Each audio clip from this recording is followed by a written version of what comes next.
Hello， 大家好，我是怡媛。前2天呢，我有做过了960跟1365他们爆兵的事情，其中有一个玩家叫狗哥，他是花了27年加速来爆兵的，所以就有观众跟我说，要不怡媛你去计算一下，他这30年加速到底花了多少钱？观众给到我这样子的评论，我当然是要去计算一下啦。那由于他们是有用加速来爆兵的关系嘛，所以我们要计算加速的部分。但是他用了这么多加速，我也不可能一帧一帧去检查他到底用了多少分钟嘛，所以我们就用了另外一个方式来计算，就是用宝石爆兵的方式。用资源来爆兵的话，它是会减少你现在拥有的资源，假设你没有资源的时候就另外算了。那么这些大佬能爆到兵呢，肯定是有资源的嘛，也就是说当大佬他们用宝石爆兵的时候，宝石那边的价格只是计算到加速而已，并没有计算到资源的。可是系统会用所需的时间的宝石原价来计算，所以只能做大概的推测而已。假设说有什么 VIP 商店的优惠啊，又或者是你开联盟宝箱里面拿到的那些加速啊，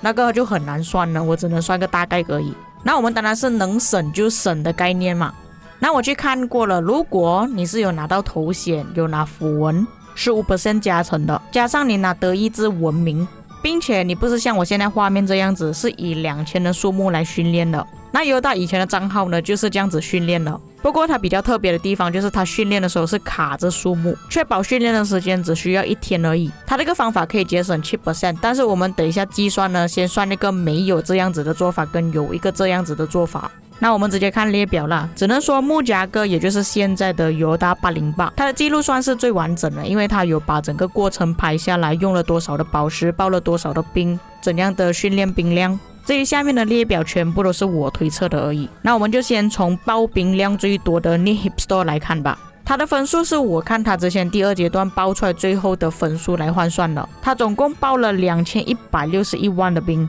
他所需要的宝石是2456万宝石。据我了解啦，通常这些大佬要爆兵呢都是直接点宝石的，所以我这样子算也算是正确啦。我再用它这里的宝石数量来除以每一条龙里面总共可以获得多少的宝石，买到3颗黄金啊，爆到这个兵量总共要消耗 9.9 万美金，它只是单单一个第2阶段就已经花了 9.9 万，不过这个也是初算啦。那你们自己想一下， 9.9 万你要花多少时间才可以赚回来呢？既然算是已经跟大家解释过了，所以我们直接看其他的玩家。像狗科就是那一天用了27年加速的玩家，他这里总共是 7.4 万美金。那天还好他是用加速，可能省的比较多，如果他是用宝石爆的话，这个分数冲上去啊就破盖了哦。穆加哥的话是他自己在之前呢要花1800万宝石啊，不过这边1700了啦，其实把全部宝石花光用来爆兵。至于爸爸的部分呢，是他之前有开直播要把自己战力升到11，他那天就是开直播现场爆兵，但是他是有小部分用自己原本有的加速啦。就算这个列表爆兵最少的爸爸呢，也是要过万了 4.2 万美金。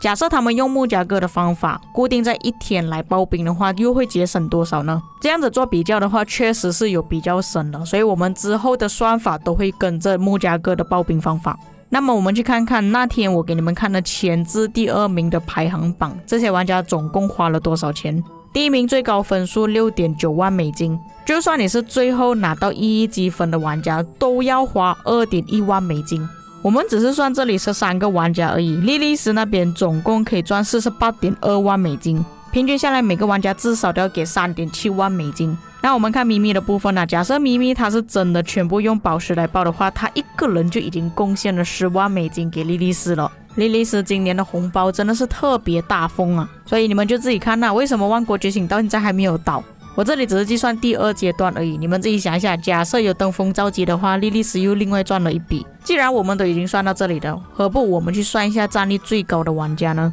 我就尽量找了国际服有超过10亿战力的玩家。我们先从优大开始看起吧，他的战力最高，他的战力总共有15亿战力，除去基本战力包括建筑跟科技，剩余的战力换算成兵量，除以起来变成宝石消耗。整个城市是 T5 全部都用宝石爆兵的话，他总共花了647万美金。爸爸在之前也自己说过，他的账号呢是花了超过100万美金了，可能花的钱并没有我这里推测的这么夸张啦，但至少过100万是肯定有了。至少让你们有一个底了。如果要升到11战力的话，大概要准备多少的钱？我认为这边开销比较接近的应该是爸爸了，因为爸爸他时常会死兵啊，又重新爆兵。在3个月官方给的全服战力最高的玩家排行榜里面呢，爸爸也是死兵最多的一个。在我刚刚计算开销的列表里面的玩家名字呢，几乎都已经在这里了。以这里阵亡的数量推测呢，Yoda 的预算呢是最不准确的。11战力只是给我们看到战力的实体而已，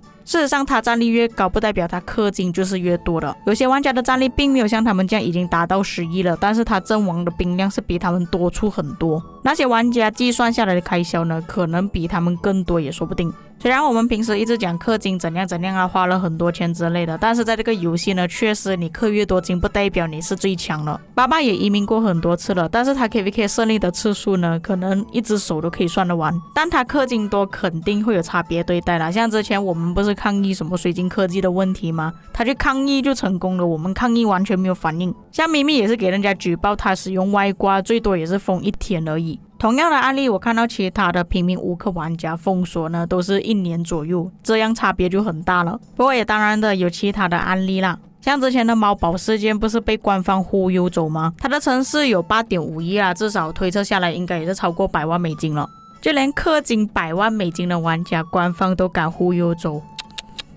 看来官方那边呢确实是赚到很多钱的啊，所以他觉得说，哎呀，这几百万美金都不是什么钱，并且公司赚了这么多钱，每一次给我们的补偿奖励啊都是这么吝啬，伺服器也不维护好，都不够稳定，时常有掉线的问题。他们把这些钱，我认为说投资最多的地方应该是广告方面，又请了一些明星大咖艺人。不过刚刚那个数目只是计算到他们报到刚刚好那个战力为止。或许很多玩家会觉得说，他报的那个战力就停了，后面都没有什么氪金。像爸爸的战力也是保持在11左右啊。可是我们买了水晶科技，那些死掉的兵又重新报过，可能爸爸曾经跌过11啊，确实也是跌过11了，又重新报兵回去，这里又开销了。他们自己做的装备啊，有6、7套啊，你们也是看不见了，他战力提升很少而已。再加上最近军器出现了，军器是完全看不到的，可能已经买了礼包，但是它的加成不好，你就拿去回收。统帅方面转了轮盘消耗宝石，战力提升也是没有很多，所以说有很多开销呢是我们表面上看不到的，都是私底下开销的。所以有一些玩家问我说，哦，我这个战力啊可以卖到多少钱？自从装备体系完整之后呢，就很难推测了。现在还出了军器系统，更难推测了。有很多钱已经打水漂，你是根本看不见，等于说把钱导入大海。赌博运气好还可以回本，但是你玩军器的话是根本不能回本了。总的来说，那天的排行榜玩家他们报兵的数量，我推测出他们需要花的钱啦，但是不一定是正确的。联盟里面有更多的玩家氪金，可以获得更多的加速，可以省更多的钱了。以上就是本期内容，你们什么看法？可以在评论区给我知道。我们下期再见。